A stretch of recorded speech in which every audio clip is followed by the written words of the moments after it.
7 News. My name is Milan Abbi. And I'm Katie Jackson. We are here to bring the top stories of the century about global patterns happening near you. Today we will talk about British imperialism in Africa. Whoa, what is imperialism? That sounds cool. Is it a magic power from Skyrim? No, silly. I don't have a clear definition of it, but I know someone who can explain it better than I.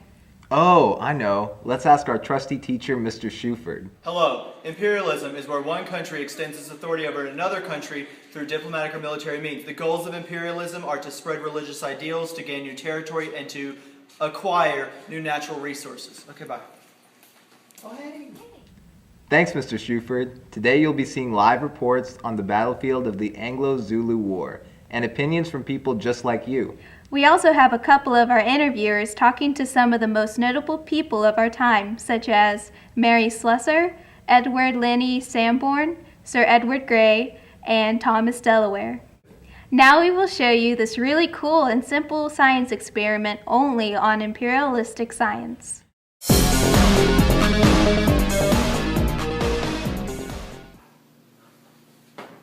Hello.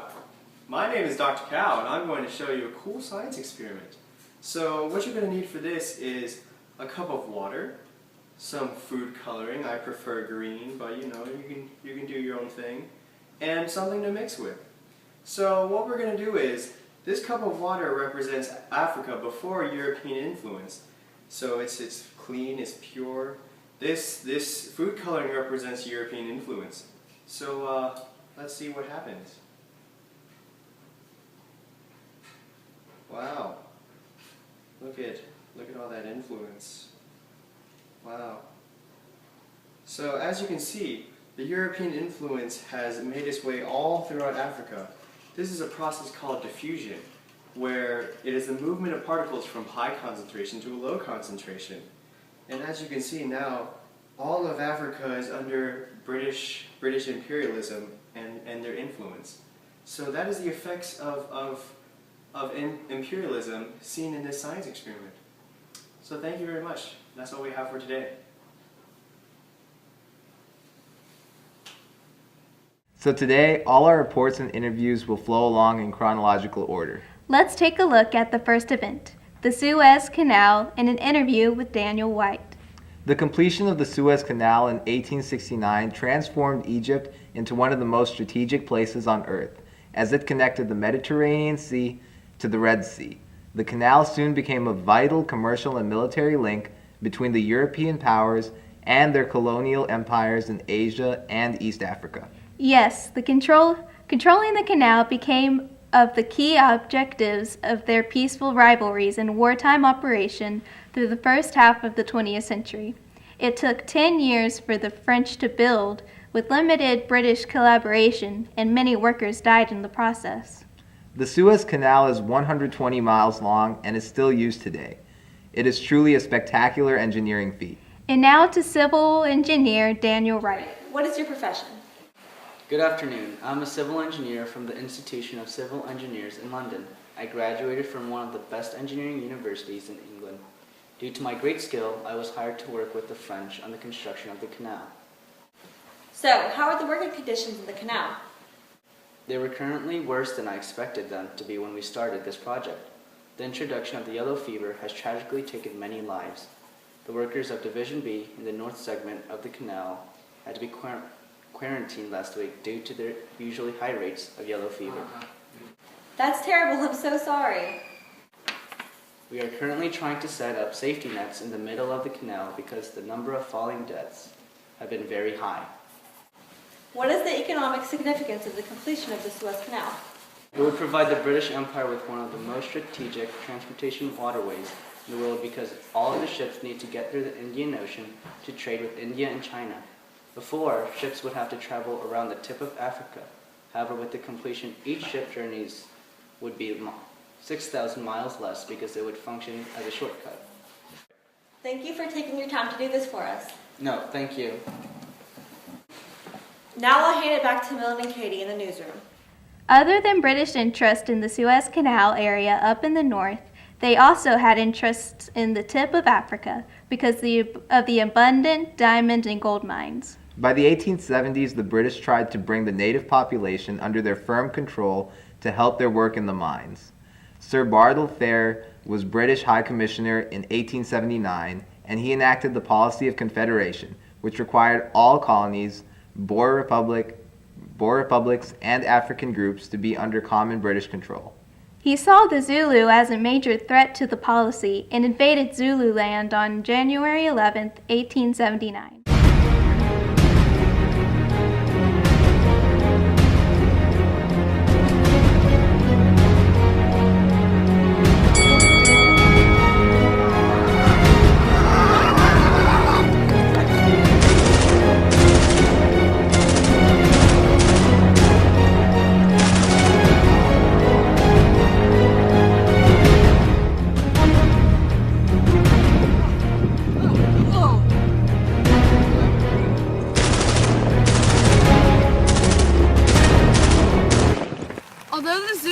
Initial success at the Battle of Isandlwana, they eventually suffered many defeats due to the superior guns and artillery of the British.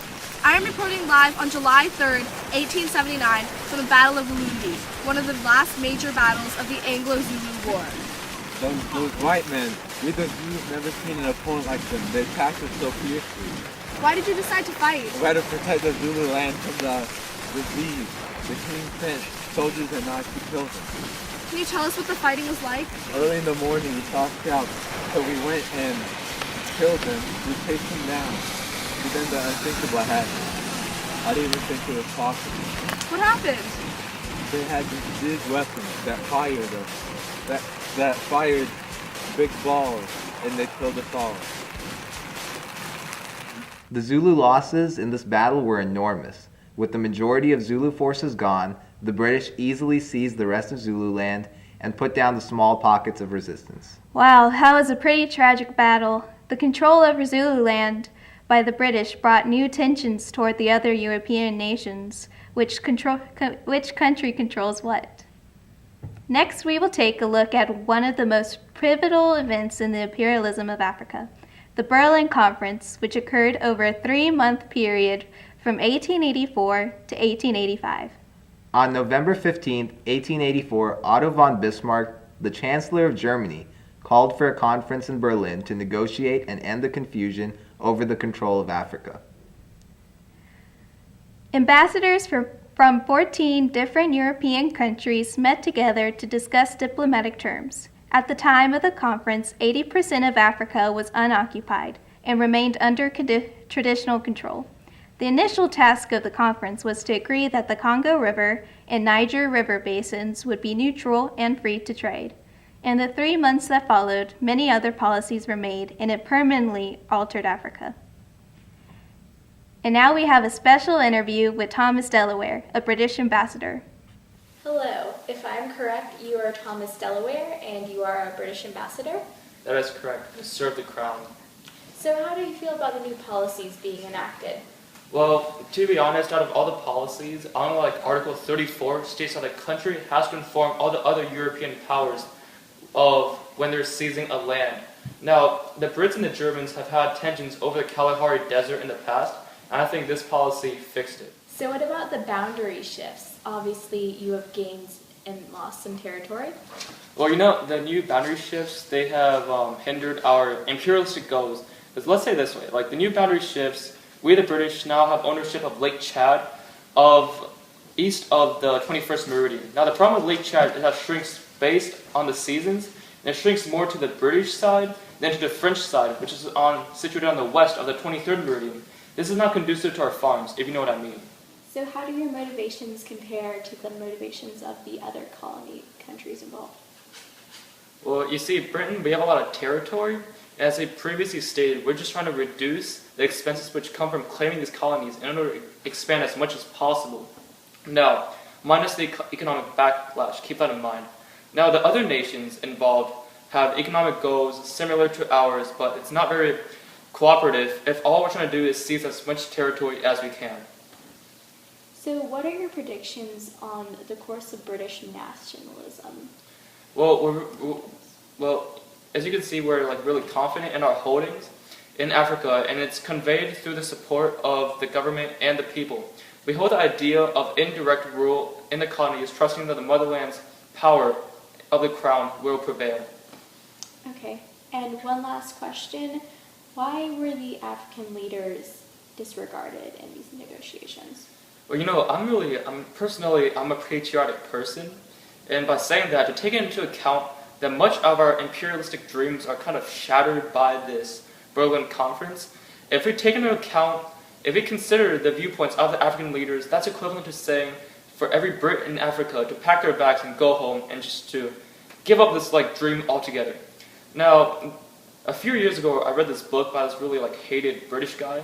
He wrote something about survival of the fittest. I think, personally, that this matches the situation. Okay.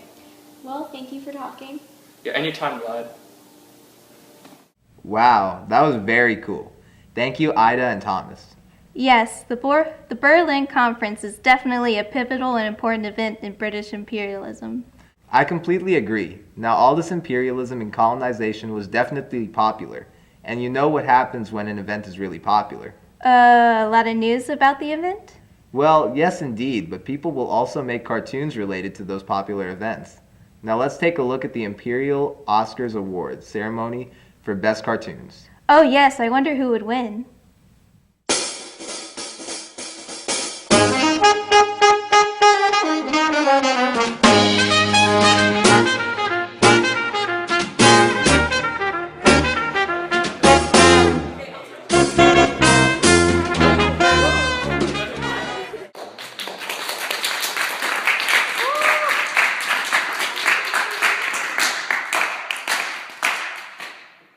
Hello, and welcome to the Oscar Imperialism Awards ceremony.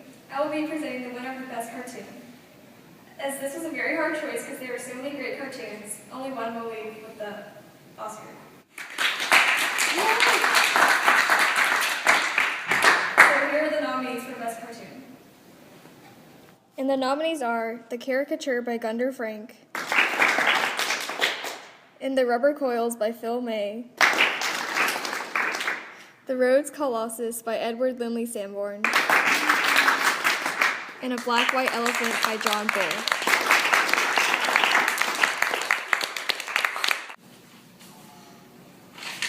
And the winner is The Rhodes Colossus by Edward Lindley Sanborn.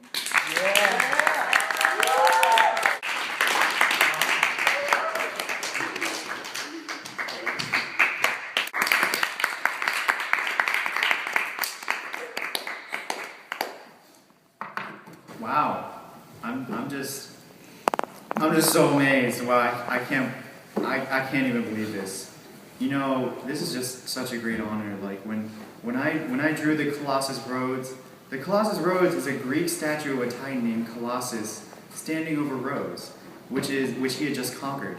And me being the genius that I am, I thought I might as well rework this in a creative way, because I read the works by the British colonialist Cecil Rhodes. And I was like, whoa, I should totally make a drawing of this.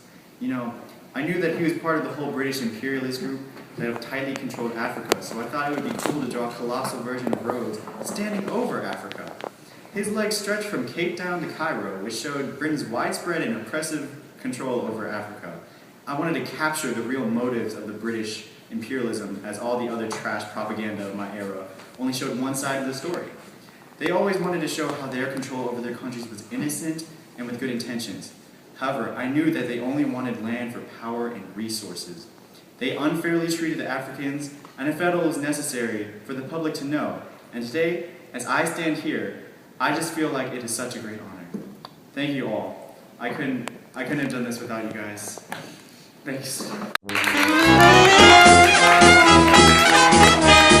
Mr. Sanborn's political cartoon is a very unique piece. Absolutely. Aside from all this violence and diplomatic stuff, there was also a peaceful approach under the British imperialism. Mary Slusser is a prominent example. Now we have Soy-Ann Kim interviewing Mary Slusser.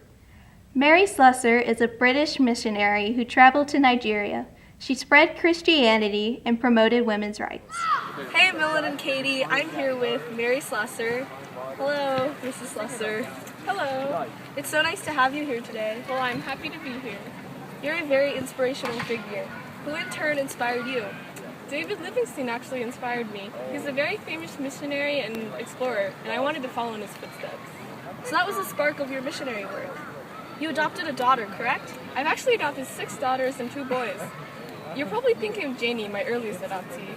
I rescued her as a baby. In Nigeria, twin births are considered an evil curse, and the twin babies are often found in the bush.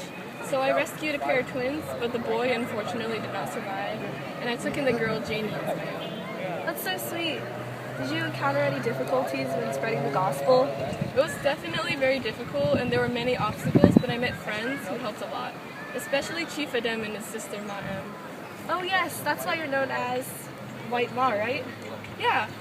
After my mother and sister passed away, I felt that God called me to Okoyo, which has become my second home.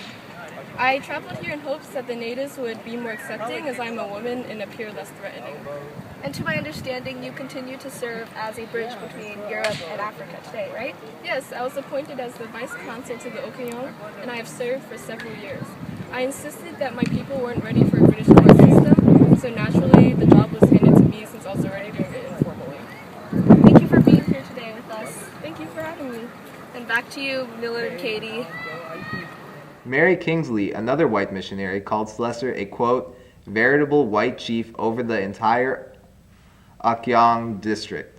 Observed her great physical abilities, both physical and intellectual, which have given her among the savage tribe a unique position and won her from white and black who know her a profound esteem. And the amount of good she has done, no man can fully estimate. Akyong was given, as most of the surrounding districts still are, to killing at funerals, ordeal by poison, and perpetual internecine wars. Many of these evil customs she has stamped out. She really is an amazing woman, a great exemplary figure to everyone. The British did not see success in all the regions it tried to take over in Africa. Somalia is one of those regions. The British were continually harassed by the leader of the Dervish state, Muhammad Abdullah Hassan, a devout Muslim. Yes, the British ended up only able to take the northern tip of Somalia. We have a unique account of this revolt by a weapons dealer. Bradley, will you take us from here? Hey Katie, I have to promise not to reveal this location. This is a special event, and no one else has had this interview, so hi sir, what's your name? I'm Yusuf Dahir. Now Yusuf, I'm interested why you're selling weapons to the dervish fighters. Well, I grew up in an Islamic environment. You know, I read the Quran every day, and I prayed many times. When the British attacked Somalia, I was furious. And when our leader, Muhammad Abdullah Hassan, announced that the British were infidels that had destroyed our religion and made our children their children, I decided to take action. I always looked up to that man, and I decided instead of taking up arms and fighting, I would do what I do best. Business. Interesting. So how did you obtain these weapons of destruction? Well, I would walk west hundreds of miles and meet with the Ethiopian resistance. They had all the supplies of the best rifles at that time. British Lee Enfields and German Mauser K98s. I would usually trade sesame oil and beans for these weapons. Sesame oils and beans. Sounds cool. Well, thanks for meeting with us today. Now back to the desk. Now to our debate. This debate is public forum style, so there would be 2 opposing sides. Each side will consist of a few people. Today's debate topic is about Britain's gold mining industry in South Africa. To give an overview, the discovery of newly available resources, which was generally untouched by the natives, led many British companies and settlers to move to the south and attempt to make a fortune. This opened up new markets in areas such as present-day Congo, where there was an abundant supply of rubber, in present-day Johannesburg, where there was a lot of gold mines. The native Africans were a source of cheap, cost-free labor, and many were sent to work in the mines under grueling conditions. Now we have a debate. One side is a British magnate who has made a huge fortune and a British merchant. The other side is a Zoshan village chief and a native African miner.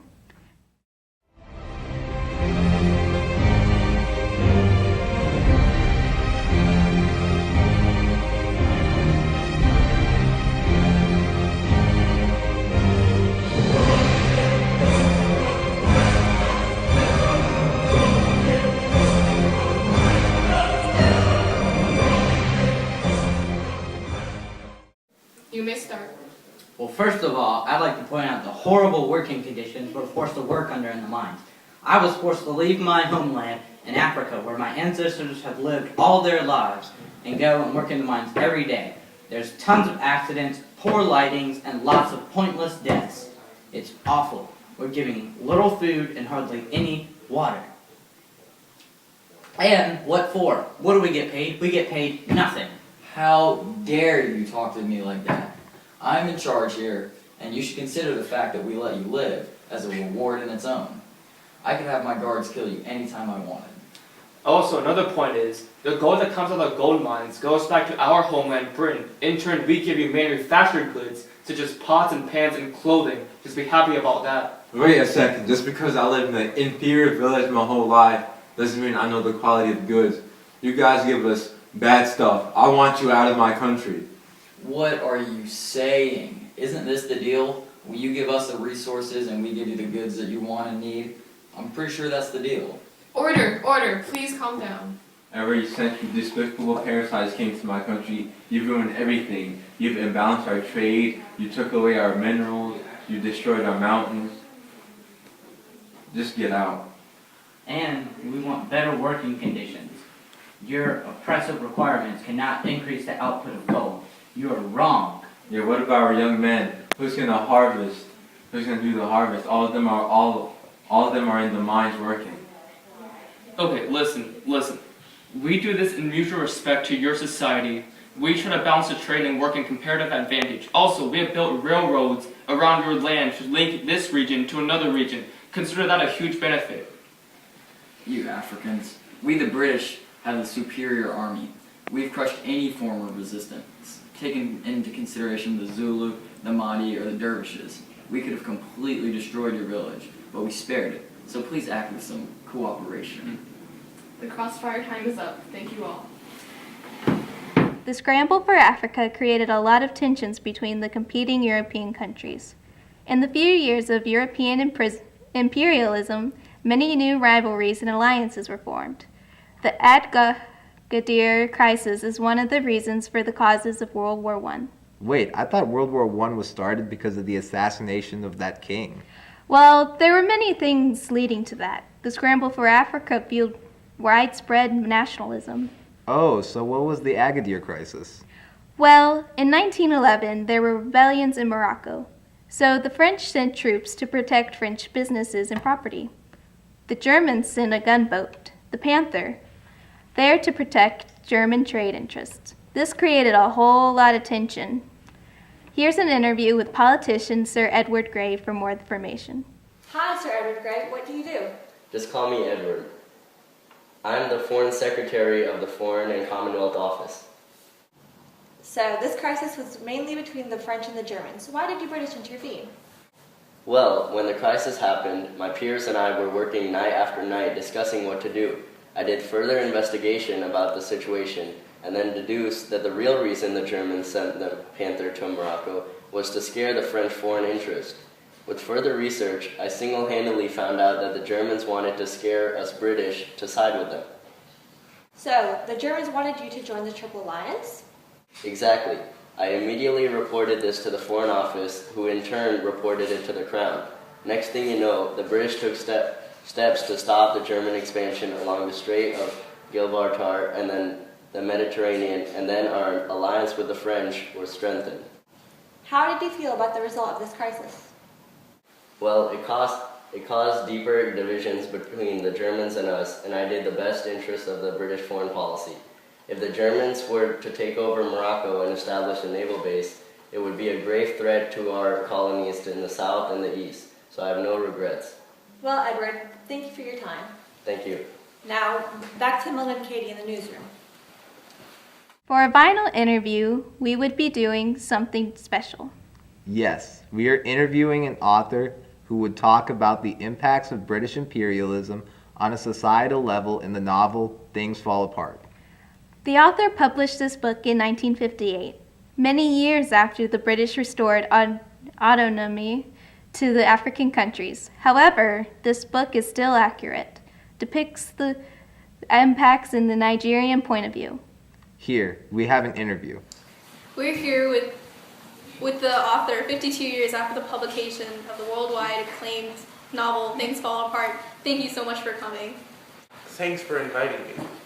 So what was your motivation for writing Things Fall Apart? Many things, actually, but overall this was me trying to spread the story of my people, the Igbo people.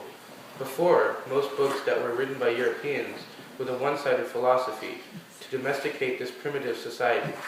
This is seen in books such as Heart of Darkness. They depict us as savages in need of enlightenment, but the truth can only be complex. Are we really savages? Whose definition of savagery do we fit into? Are these colonists the right people to bring us out of our savagery? So on and so forth. How do you feel it has affected modern society?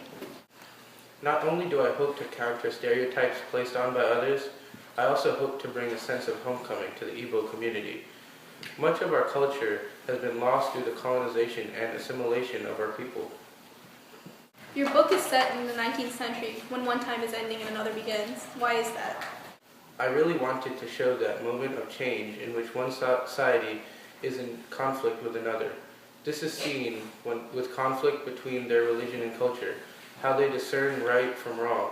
The Igbo people and the colonists have different views on how to punish people for their crimes. The villagers sent Okonkwo into exile when he had only committed an accident. The colonists imposed their government system onto the villagers, as seen when Anito was hanged. In the portrayal of Okonkwo in the village dynamics, you don't paint an idealized image. Yes, it was done intentionally.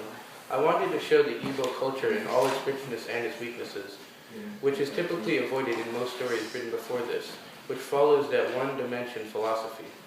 Things Fall Apart has gained so much recognition. Could you have foreseen this coming? Oh, no. Well, why do you think that is? Well, I would assume it would be because there are a lot of elements and themes people can relate to. Africa certainly was not the only place colonized by Europeans. I think the conflict between two different cultures resonates in many different societies. So there must be things that are universal, things people can relate to, which draw people to my novel. Are you satisfied with where people are in an understanding of authentic African culture? It is only the beginning. It will take more time. There is still much racism apparent in everyday societies. People are only starting to pay attention, and there has been more attention toward this topic. Right after I released my novel, many others started to publish their own views and interpretations on this subject. It was as if something was holding them back. Before, it seems to me to be a very good thing. Author of Things Fall Apart, Chinua Achebe, thank you so much for coming.